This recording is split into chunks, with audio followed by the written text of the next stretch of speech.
అనే పరిస్థితి అక్కడక్కడ కనిపిస్తుంది. నికా టైంలోనే పేరు మార్చడం, ఇస్లాంను స్వీకరింప చేయడం అనేది పరిపాటిగా జరుగుతోంది. ఇది నాట్ ఓన్లీ ఇస్లాం అండి, మామూలుగా మనం హిందువుల్లో కూడా కులాంతర వివాహాలు జరుగుతున్నప్పుడు ఒక కులం వ్యక్తి ఇంకో కులం ఇంకొక అమ్మాయిని చేసుకున్నట్టంటే కనుక ఆ అమ్మాయి మరి పురుషుడి యొక్క ఏదైతే భర్త యొక్క కులాన్ని ప్రకారంగా ఆచరించడం అనేది పరిపాటి. అదేవిధంగా ఇస్లాం వ్యక్తిని ఆచరించే వ్యక్తిని హిందూ మహిళ పెళ్లి చేసుకుంటే కనుక ఇస్లాంని ఆచరించాలి. ఎందుకంటే ధర్మాలు వేరు, హిందూ యొక్క పూజ విధానం కానీ హిందూ మతం యొక్క విధానం కానీ జీవన విధానం కానీ వేరుగా ఉంటుంది. ఇస్లాం మతంలో ఉన్న మరి పూజలు కానీ దైవాన్ని అనుసరించే విధానం కానీ జీవన విధానం కానీ డిఫరెంట్ గా ఉంటుంది. కాబట్టి ఏంటంటే మ్యాచ్ కాదు. కాబట్టి పురుషాధిక్య సమాజంలో ఉన్నాం కాబట్టి ఏదైతే భర్త యొక్క మతాన్ని కులాన్ని ఫాలో అవటం అన్నది పరిపాటిగా ఆనవాయితీగా ఈ దేశంలో జరుగుతుంది. అది ఈ మతం కావచ్చు, ఆ మతం కావచ్చు, ఏదైనా కావచ్చు. కానీ ఇక్కడ ఇంకొకటి కూడా ఉందండి, అది కూడా ఆ మహిళకి ఇష్టం ఉంటేనే, ఇష్టం లేకపోతే బలవంతంగా భార్యాభర్తలైనా కానీ ఇస్లాంలోకి మారమని చేసే హక్కు ఎవరికి లేదు. నేను నా కళ్ళతో చూస్తున్న కొన్ని ఎగ్జాంపుల్స్ కూడా చెప్తానండి.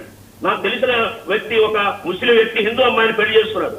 ఆవిడ హిందూ వారి పూజలు చేస్తుంది, దుర్గాదేవిని పూజిస్తుంది, వెంకటేశ్వర స్వామిని పూజిస్తుంది, హిందూ పండుగలు చేస్తుంది. అలాగే ఇష్టం ఉంటే ఇస్లాము రంజాన్ పండుగ చేస్తుంది, బక్రీద్ పండుగ చేస్తుంది. ఇలాంటి ఉదాహరణలు కూడా మనం చూస్తున్నాం సమాజంలో. కాబట్టి నేనేమంటానంటే మీకు ప్రశ్న ఇంతసేపు బాజీ గారు మీరు ఇంతసేపు హిందూ అమ్మాయి ముస్లిం అబ్బాయి గురించే చెప్పినారు కానీ ముస్లిం అమ్మాయి హిందూ అబ్బాయి గురించి మాట్లాడారా? మరి మీరు కులాంతర వివాహాల గురించి మాట్లాడుతున్నారు కానీ అంటే మీ సైడ్ మాట్లాడారా? అంటే మీరు కూడా చెప్పలేదు ఇంతసేపు, మరి ఇంతసేపు మీరు ఆ విషయం మాట్లాడలేదు. మీరు మాట్లాడలేదు, మీరు కులాంతర వివాహం గురించి మాట్లాడారు. మీరు ఒక ఉదాహరణ కూడా చెప్పుకున్నారు, మీకు సంబంధించిన మీ ఫ్రెండ్ కి సంబంధించిన ఉదాహరణ చెప్పుకున్నారు. మరి ఎందుకండి నాకు విషయం బాజీ గారు ఒక విషయము, హిందూ అబ్బాయి ముస్లిం అమ్మాయి వివాహాలు ఎందుకు జరగవని నాకు అర్థం కాదు. హిందూ అబ్బాయి ముస్లిం అమ్మాయిల వివాహాలు ఎందుకు జరగవు? ఎందుకు ఒప్పుకోరు మీరు? ఎందుకు మీరు కొడతారు? హిందూ అబ్బాయి ముస్లిం అమ్మాయి బైక్ పైన వెళితేనే మీరు గ్రూపులుగా వచ్చేసి కొట్టి ఇష్టం నానా రచ్చ చేస్తారు కదా రోడ్ల పైన. మీరు అటువంటి సోషల్ పోలీసింగ్ చేస్తారు కదా, మీరు దాని గురించి మాట్లాడారా? ఎంతమందిని చంపారు మీరు? ఎంతమందిని చంపారు మీ ఉగ్రవాదులు? ఎంతమందిని చంపారు మీ యొక్క ఉగ్రవాదులు? మీరు దాని గురించి మాట్లాడారా? ఆ ఉగ్రవాదం గురించి మాట్లాడరు. మీ మతంలో సంస్కరణలు తీసుకురావడానికి ప్రయత్నం చేయరు. ఎంతసేపు వన్ సైడ్ మాట్లాడతారు కానీ మీ వైపు నుంచి మాట్లాడారా? ఎన్నో ఉన్నాయి. మీరు దీన్ని ఎక్కడో జరిగిన వ్యక్తిగతమైన అంశాన్ని తీసుకొని మతం ప్రచారం చేసి మతం రంగు కులవద్దు అంటున్నాను. వ్యక్తిగతంగా ఎవరు ఇష్టం వాడు బతకచ్చు, ఎవరు ఇష్టం వచ్చేట్టు చేయొచ్చు. హిందూ అబ్బాయిని చేసుకున్న ముస్లిం మహిళలు కూడా హిందువుల ఆచరణలు ఆచరిస్తున్నారు. ఇవాళ సమాజంలో నేను నాకు ఒక విషయం చెప్పండి, మీరు హిందూ అబ్బాయి ముస్లిం అమ్మాయి ప్రేమించుకుంటే మీరు ఒప్పుకుంటారా? మీ వాళ్ళు ఒప్పుకుంటారా? మీ పెద్ద మనుషులు స్వాగతిస్తారా? అయితే అసలు ఇది జరుగుతుందా మీ దాంట్లో? ఇది యాక్సెప్ట్ చేస్తారా? మీరు చేయరు. మీకు నోట్లకెళ్ళి మాట రాదు, నోరు మెదపరు. అది ఇది ఇస్లాంకి వ్యతిరేకం అంటారు. కానీ వన్ సైడ్ మాత్రం జరగాల. ఇక్కడ సైడ్ నుంచి మాత్రం మీ సైడ్ రావచ్చు, కానీ మీ సైడ్ నుంచి ఇక్కడ సైడ్ రావద్దు. అటువంటి వాటిని మీరు ఇంకోటి మళ్ళీ గ్రూపులు మెయింటైన్ చేస్తారు. ఆ గ్రూపులు మెయింటైన్ చేసి రోడ్ల పైన తిప్పుతూ ఉంటారు.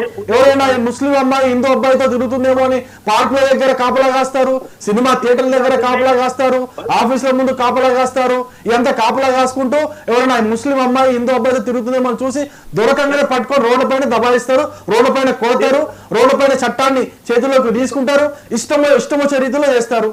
మీకు అసలు చట్టము రాజ్యాంగము ఏమీ తెలియదు, మీకు దీని గురించి మాట్లాడారు. మళ్ళీ ఏమంటే మళ్ళీ ఉల్టా విక్టిమ్ కార్డ్ మీరు ప్లే చేస్తారు. మళ్ళీ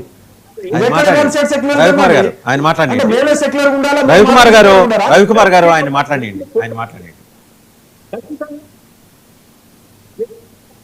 సార్ మీ సిగ్నల్ ఏదో టెక్నికల్ ఇష్యూ ఉంది, మీ వాయిస్ రావట్లేదు.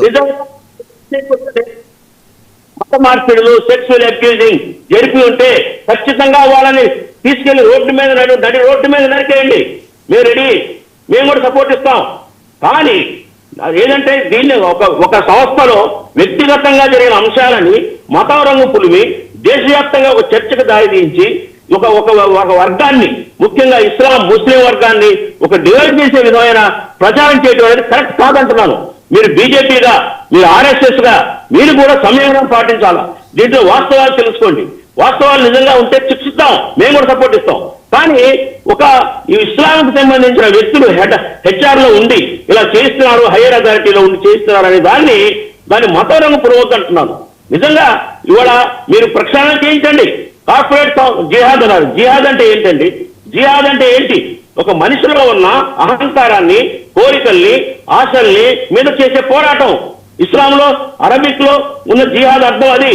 దీనికి లవ్ జిహాద్, ల్యాండ్ జిహాద్, కార్పొరేట్ జిహాద్ అని ఇవాళ ఈ దేశంలో జిహాద్ అనే పదాన్ని ఒక అపవిత్రమైన పదంలాగా వాడేస్తున్నారు. రండి. కాబట్టి ఇది కరెక్ట్ కాదు, కాదు. వాస్తవాలు తెలుసుకొని బాగుంటుంది. మీరు ఎంత పోరాటం చేసినా బాజీ గారు హిందూ ముస్లిం పుట్టిన బాజీ గారు ఒక నిమిషం. జిహాద్కి మీరు అర్థం చెప్పారు కదా. ముస్లిం మేధావి సమాజం బాహ్య ప్రపంచంలోకి వచ్చి జిహాద్ని ఇలా బదనాం చేసే ప్రయత్నం జరుగుతోంది. జిహాద్ అంటే ఇది అర్థం అని చెప్పి జనాలకి అసలు అర్థం చెప్పండి. ఎందుకంటే ఈ బీజేపీ వాళ్ళు మాయ చేస్తున్నారు కదా, మాయ చేసి జనాల్ని మొత్తం వేరే లోకంలోకి తీసుకెళ్తున్నారు. కాబట్టి దాన్ని పటాపంచలు చేయడానికి మీరు రండి, మేధావి వర్గం రండి. మీరు